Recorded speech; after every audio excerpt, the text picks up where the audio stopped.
오늘은 예수님한텐 이 권세가 있으셨는데 이 권위에 대한 말씀을 여러분에게 드리도록 하겠습니다.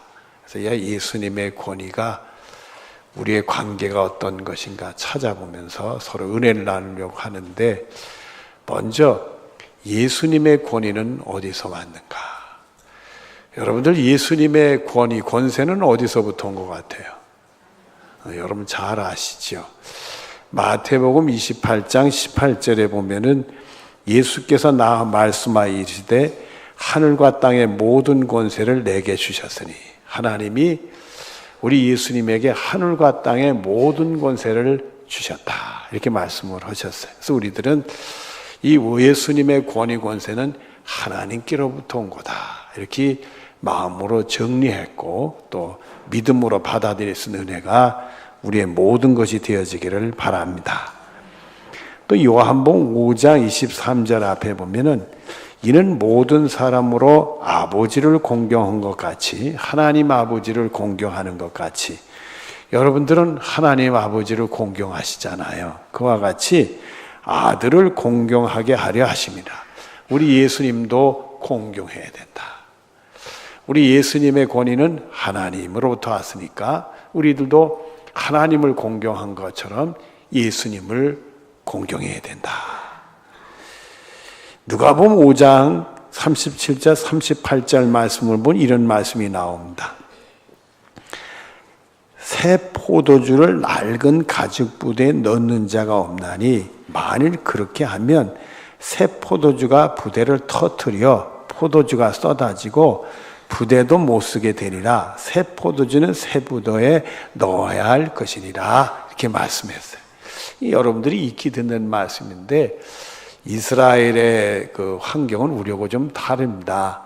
우리는 생수다 하면 마음 놓고 먹을 수 있는 그런 조건을 가지고 있는 나라지만은 이스라엘은 생수를 먹을 수가 없습니다. 그래서 이스라엘 그 우물에서 나오는 모든 분들은 석회석이 들어가 있어서 그래요. 그래서 저는 직접 안 해봤습니다만 들었지만은 그 물컵에, 이스라엘의 우물에서 물을 길러서 이게 물컵에 담아놓으면 하루를 가지만 허연 가루가 밑에 가라앉는데, 그래서 이 석회수라 이렇게 맹물을 마시면 우리들이 이게 설사를 하게 됩니다. 그러니까 여러분들이 외국에 나가서 자꾸 설사병이 오고 물을 갈아 먹어서 그렇다 이런 얘기들 하잖아요. 근데 그 나라 물이 대부분이 석회석이 들어있어서 그래요. 근데 이스라엘은 석회석이 많이 들어있습니다. 그래서 전혀 이게 생수를 먹을 수가 없고요. 이런 석회석을 있는 물을 마시면 배탈이 나서 위장장애가 일어날 뿐만 아니라 이빨이 다 나갑니다. 요즘에는 좀 덜합니다만 옛날에 인도네시아라는데 동남아 선교사로 갔던 분들이 이빨이 다 빠지고 다 망가지는 그런 게 석회석이 있는 그 물을 마셔서 그래. 이스라엘 백성들이 그래서 생수를 마실 수가 없어요. 그래서 그 사람들이 늘상 이 마시는 물을 위해서 포도 열매를 가지고 포도주를 만들어서 그게 생수를 이렇게 사용하듯이 씁니다. 그래서 그 사람들은 식사할 때나 할 때나 포도주를 크게 마시는 거예요. 근데 포도주를 만들어 오면 이게 발효가 되지 않습니까? 그러면은 포도주를 새로 만드는 새 부대에 넣어서 발효시켜서 사용하게 되는데, 먼저 썼던 그 포도주를 만든 부대가 이미 발효할 때 영향을 받은 부대에다가 새 포도를 이렇게 즙을 만들어 넣어주면 발효가 되면서 이놈의 포도주 부대가 터져버려요. 그러니까 부대가 터지니까 포도주도 다 못 쓰게 되잖아요. 그러니까 예수님이 새 포도주는 어디에 넣어야 된다? 새 부대. 그러니까 이스라엘 백성들이 이제 살아오는 환경이 있는데, 예수님이 오시면서 새로운 시대가 열리게 됐어요. 그러니까 예수님을 통해서 새로운 시대가 열리게 됐으니까 예수님의 말씀을 듣고 새로운 마음을 가져라, 새로운 생각을 해라, 새로운 가치관을 가져라, 새로운 인생관을 가져라, 새로운 세계관을 가져라, 우리의 영혼이 새롭게 되는 말씀을 주시는 거예요. 그래서 우리는 예수님을 통해서 늘 기대감을 가져야 되는 것이, 예수님 말씀 주시는 것은 나를 늘 뭐하게 하신다? 새롭게 하신다. 그러면서 여러분의 말씀을 받아들여야 됩니다. 그래서 여러분들은 예수님의 말씀을 통해 여러분의 영혼이 날마다 새로워지는 축복이 여러분의 것이 되어지기를 바랍니다. 근데 오늘 본문에 보면은요, 예수님의 이 권위, 권세를 인정하지 아니하고 시험하는 이들이 있어요. 우리 보시죠. 본문 1절과 2절인데요. 하루는 예수께서 성전에서 백성을 가르치시며 복음을 전할새 대제사장들과 서기관들과 장로들과 함께 가까이 와서 말하 이르되 당신이 무슨 권위로 이런 일을 하는지 이 권위를 준 이가 누구인지 우리에게 말하라. 이렇게 됐어요. 예수님의 권위를 시비를 걸고 있는 거예요. 여기 보면 대제사장들, 서기관들, 장로들 이런 분들이 하고 있다. 항상 성경에 보면 이분들이 문제예요. 여러분, 이 대제사장은 지난주에도 말씀했지만 사두개파의 수장이 되는 사람들이에요. 이제 사두개파는 보통 이게 제사장 역할하고 그 대제사장인 그분들에게서 이제 나오게 되는데, 이분들이 그 당시 예수님 당시는 지극히 정치적인 인물이었어요. 그래서 로마나 헤롯하고 관계를 하면서 정치적인 인물들이었는데, 이분들의 수장들이 예수님에 대해서 거부감을 가지고 항상 대적의 세력으로 나타나게 됩니다. 또 이 서기관들은 바리새인들의 수장격인 사람들이에요. 바리새인들은 종교인이라고 얘기를 할 수 있는데, 이분들은 율법을 공부하고 율법을 토론하고 율법을 가르치고 백성을 신앙적으로 이끄는 사람들이 바리새파예요. 그 중에 수장들이 서기관에서 바로 율법 교사들이 나오고 그렇게 되는 건데, 여러분들 우리가 그 사도 바울의 스승이 누구죠? 아는 분들이 있을 텐데, 가말리엘. 그 사람이 바로 서기관이요, 율법 선생입니다. 바리새인 중에 수장격이 있는 사람이 되는 거예요. 이런 사람들이 자기들이 지금까지 신앙생활로 율법 공부한 거와 예수님하고 이게 부딪히는 거예요. 이미 예수님 통해 새로운 시대가 열려야 되는데 자기 거를 내려놓지 않으니까 예수님하고 부딪히는 세력이 된 거예요. 사실은 예수님하고 제일 많이 부딪히게 됩니다. 이 서기관 그 사람들이. 또 이 장로들은 그 지파의 어른들, 나이가 많으신 분들은 그 당시에 장로님, 그 모든 이스라엘 백성들의 지파의 그 어른이니까 그 나름대로 전통성을 가지고 신앙생활을 했는데, 예수님이 새 시대에 대한 얘기를 하니까 크게 부딪히는 거예요. 이 전통이라는 것은 새로운 것에 대해서 거부감을 일으킬 수 있는 요인이 있는데, 바로 이 전통을 가진 사람들이 예수님하고 부딪히는 거예요. 자신들이 오류됐고 잘못된 것을 고치질 못하다 보니까 예수님하고 이렇게 부딪히게 되는 거예요. 그래서 여러분들 성경에 보면 항상 이분들은 예수님을 시험하고 시비를 거는 사람들로 나와요. 예수님을 시험하고 시비를 거는 이유에는 성경에 여러 가지로 나옵니다만은, 우리가 지난주 여러분에게 설교드렸던 지난주 본문 말씀에도 두 가지 이유가 나옵니다. 지난주 누가복음 19장 47절 48절 했죠. 거기 47절 앞에 보면은 예수께서 언제 성전을 가르치시니? 아니, 성전은 대제사장들이 늘 주관하고 말해요. 그리고 거기 서기관들이 성경을 가르치고 그러는데, 이거 보니까 예수님이 날마다 성전에서 가르친단 말이에요. 자신이 뭔지 성전을 독점했어요. 기분 나쁘다 이거요. 자기들이 성전을 지배하고 독점을 했는데 예수님이 거기서 아주 자리를 보존하시고 하나님 말씀을 가르치니까 기분이 나쁘다 이거요. 또 19장 48절에 보면 백성들이 다 그에게 귀를 기울여 들으므로 어찌할 방도를 찾지 못하였다. 예수님을 해치고 싶어도 어찌할 방도를 찾지 못하는 이유가 뭐냐면, 백성들이 예수님의 가르침에 귀를 기울이고 잘 듣고 있거든. 오늘 우리말로 얘기하면 예수님 가르치심에 은혜를 받고 있단 말이요. 그리고 어쩌질 못하는 거예요. 근데 여러분, 예수님 가르치심에 백성들이 귀를 기울이고 따르게 되니까 세상 인심이 자기로부터 누구에게로 옮겨가고 있는 거예요? 예수님. 그러니까 위기감을 느끼니까 시기심에서 예수님을 해치게 더 되는 거예요. 그러니까 예수님이 말씀을 가르치니까 당신이 가르치는 그 일과 그 모든 일에 권위가 어디서부터 왔느냐 이거예요. 그거를 예수님에게 시비조로 걸게 됩니다. 근데 여러분들, 이분들은 참 불행한 분들이에요. 지금 자신들이 누구에게 시비를 걸고 있어요? 하나님의 아들에게. 하나님이 자신들을 사랑해 구원하려고 하나님의 아들을 보냈는데 하나님의 아들에게 시비를 걸고 있고 자신들에게 구원의 주에게 시비를 걸고 있단 말이에요. 아니, 이런 일을 하다니 말이에요. 그래서 마태복음 23장 16절에 보면은 화 있을진저 눈먼 인도자들이요. 이 사람들은 세상에서는 지도자니까 이스라엘의 인도자인데 눈이 멀었다. 하나님의 아들을 못 보고 자신의 구원의 주를 못 보니 눈먼 자들이 화를 자초하고 있다 이거예요. 또 23장 13절에 보면 화 있을진저 외식하는 서기관들아 바리새인들아 너희는 천국문을 사람들 앞에서 닫고 너희도 들어가지 않고 들어가는 자를 들어가려 하는 자를 들어가지 못하게 하는도다. 여기 보면은 외식하는 서기관과 바리새인들이라 이러면서 예수님이 꾸중하는데 이들이 신앙생활 한다 하면서도 내용을 잃어버려서 그러니까 하나님의 아들을 못 알아보고 자신들의 구원의 주를 핍박하는 장본인들이 되고 말았다. 그게 믿음이 이미 죽어서 겉으로만 믿음 생활하고 속이 없었대. 내용이 없어졌다 이게. 그러니까 천국문을 닫아놓고 자신들도 안 들어가고 또 자신들을 따르는 추종자들이 있을 거 아니에요.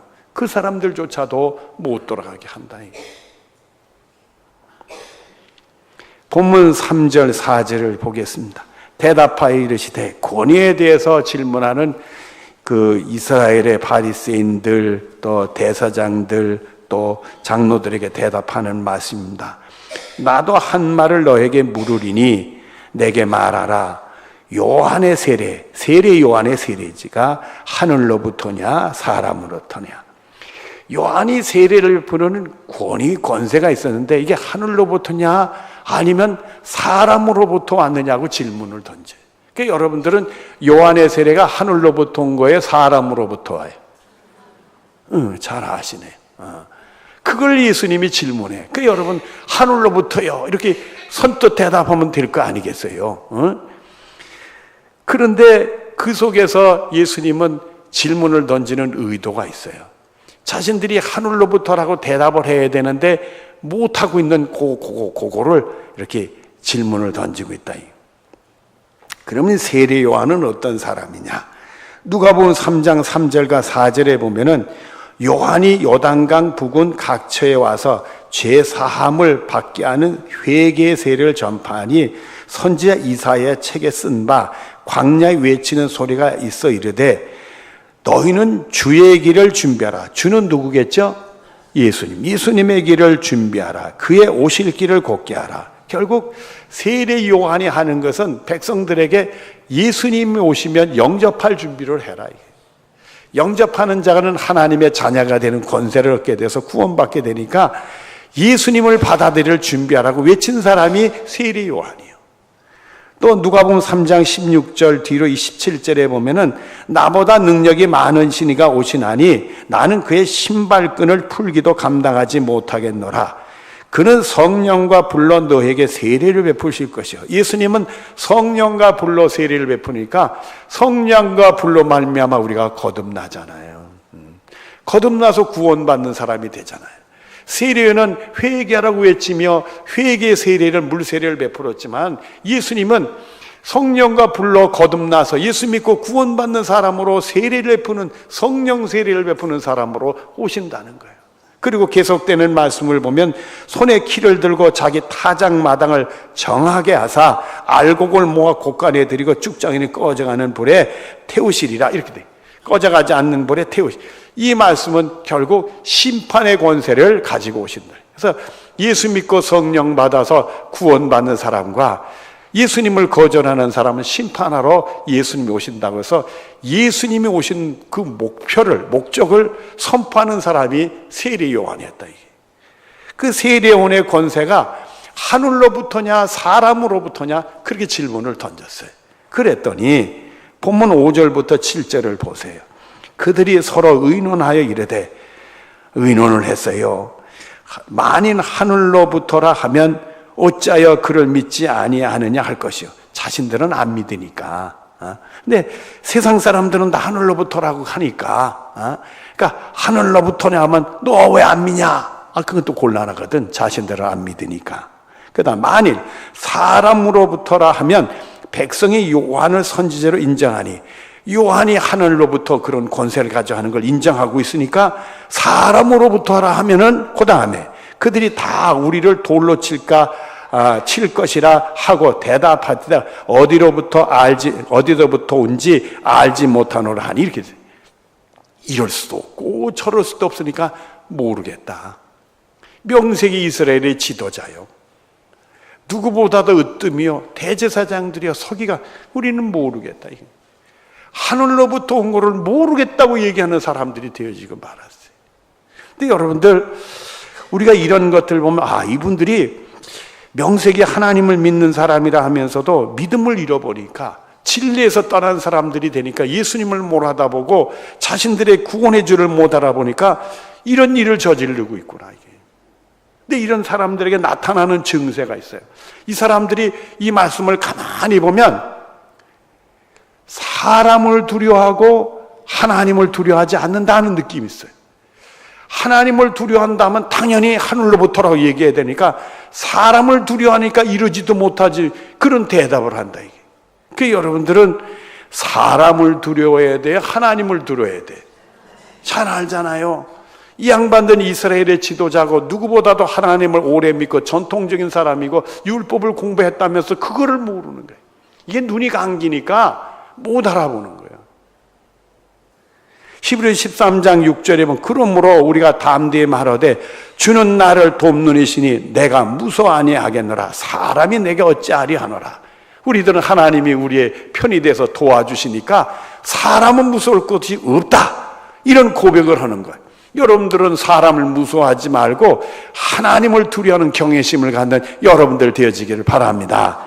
그래서 마태복음 10장 28절에 보면 몸은 죽여도 영혼은 능히 죽이지 못하는 자들을 두려워하지 말고 오직 몸과 영혼을 능히 지옥에 멸할 수 있는 이를 두려워하라 이렇게 말씀했어요. 사람이 나에게 해꾸절을 해봐야 내 목숨 이상 더 뺏어가겠냐. 근데 하나님은 우리 몸과 영혼을 지옥에 멸하시는 분이래. 정말 우리가 두려워할 것은 사람이 아니요 세상이 아니라 하나님을 두려워해야 된다. 그래서 여러분들은 늘 하나님을 두려워하고 경외심을 갖고 하나님의 말씀을 따를 수 있는 여러분들이 되어지기를 바랍니다. 그 대표적인 인물이 하나 나와요. 히브리서 11장 6절 앞에 보면 믿음으로 노아는 노아입니다. 아직 보이지 않는 일에 경고하심을 받아 경고의 하나님의 말씀을 받아 경외함으로 두려움을 가지고 경외심으로 방주를 준비하여 그 집을 구원하였으니 하나님이 하라는 대로 해서 방주를 집에서 자기 집을 구원해낸 사람이 되었다 이렇게 말씀을 하는 거예요. 여러분 세상 사람들이 노아를 볼 때 뭐라고 얘기하겠어요? 120년 후에 홍수가 난다고 그러고 산에다 배를 만들었는다. 그거를 받아들일 사람이 몇 사람 되겠냐. 그리고 방주가 작은가요? 축구장 서너 배 큰 배를 만드는데 자기 전 재산을 투입하고 그리고 자기 아들 셋까지 평생 노력하고 공격해가지고 고생해서 번 돈을 다 배에다 투자해야 되잖아요. 그것을 보는 영적인 눈이 어두운 사람들의 눈에 봤을 때는 그게 제정신으로 하는 짓이요 미친 짓이요. 그런데도 사람을 두려워하지 아니하고 하나님의 경고하심을 받아 경외심으로 방주를 예배해서 자기의 집을 구원했다 그랬어요. 여러분 우리는 세상을 두려워할 것도 아니요 사람을 두려워할 것도 아니요 하나님을 두려워하고 경외심을 가고 하나님 말씀이 뭐냐 그 명심하고 하나님 말씀대로 사는 축복이 여러분의 것이 되어지기를 바랍니다. 이제 본문 8절입니다. 예수께서 이르시되 나도 무슨 권위로 이런 일을 하는지 너에게 이르지 아니하리라 하시냐. 예수님이 대답을 안 하시겠다고 그랬어요. 그 이유가 해봤자 뭐 인정도 안 할 거니까. 오히려 말꼬리나 잡아서 시비나 걸고 해치려고 하니까 아직 때가 아니니까 나도 얘기하지 않겠다. 그렇게 말씀을 하셨어요. 이제 말씀을 정리하면서 예수님의 권위에 대한 말씀을 몇 가지로 정리해서 여러분 말씀을 드리도록 하겠습니다. 예수님의 권위, 권세는 어디서부터 오는가? 하나님께로 오는데 그 권위는 바로 예수님의 말씀에 있어요. 예수님의 말씀에 예수님의 권위가 있고 권세가 있어요. 요한복음 7장 16절 앞에 보면 내 교훈은 내 것이 아니고 나를 보내신 이의 것이니라. 예수님의 교훈은 예수님께 아니라 누구 거라? 하나님 거라는 거예요. 그래서 우리 예수님의 말씀은 전부 누구의 말씀으로 받아들여야 돼요? 하나님의 말씀으로 받아들여야 돼요. 그래서 우리는 하나님을 존경하는 것처럼 예수님을 존경하면서 예수님 말씀 다 하나님의 말씀으로 우리가 받아들여야 되는 은혜가 우리 있어야 된다. 또 놀라운 말씀이 요한복음 5장 25절에 나옵니다. 진실로 진실로 너에게 이르노니 죽은 자들이 하나님의 아들의 음성을 들을 때가 오나니 곧 이때라. 듣는 자는 살아나리라. 죽은 자가 하나님의 아들, 예수님의 아들의 음성을 들으면 죽은 자가 살아난다. 이런 말씀을 하셨어요. 여러분, 우리 영혼이 죽은 것과 같은 일들이 얼마나 많은지 몰라요. 근데 그게 예수님의 말씀을 듣면 그 죽은 사람이 살아난다는 거예요. 우리가 이 실존주의처럼 키에리케오라는 유명한 분이 있습니다. 그분이 신앙생활을 잘했던 분인데 이분이 무슨 책을 썼느냐 하면 죽음에 이르는 병이라는 책을 썼어요. 이 죽음에 이르는 병인데 이 병의 핵심이 뭐냐면 절망이라는 거예요. 우리 인생을 살면서 절망을 경험하면 이게 우리를 죽음으로 인도하는 죽음에 이르는 병이라. 삶을 살면서 낙심되는 일들, 절망스러운 일들, 그게 나에게 너무 실망을 줘서 내가 죽어가는 일들인데 그게 우리를 죽음에 이르는 병이라는 거예요. 근데 우리 인생에 정말 이 죽음에 이르는 병들이 우리 육신을 갉아먹고 우리 정신을 갉아먹고 우리 영혼을 갉아먹어서 살았다 하면 죽은 자와 같이 만드는 일들이 우리 속에 얼마나 많은지 몰라. 그런 분들에게 우리 예수님이 주시는 말씀이 죽은 자들이 하나님의 음성을 들을 때가 오나니 이때라. 그래야만 살아난다고 우리에게 말씀을 주셨어요. 그래서 우리 예수님의 말씀은 생명의 말씀이요, 살리는 말씀이요, 우리를 살리는 말씀이란 말이에요. 여러분들이 예수님의 말씀을 통해 하나님의 음성을 들으며 여러분의 영혼이 생명 얻고 이루는 축복이 여러분의 것이 되는 복이 되어지기를 바랍니다. 두 번째로 예수님의 권위는 예수님의 십자가에 있습니다. 고린도전서 2장 2절에 보면 예수 그리스도와 그의 십자가에 못 박이신 것 외에는 아무것도 알지 아니기로 작정하였습니다. 사도 바울의 고백이요. 사도 바울이 복음을 전하는데 성공적으로 전하고 싶은 욕심이 있었던 거예요.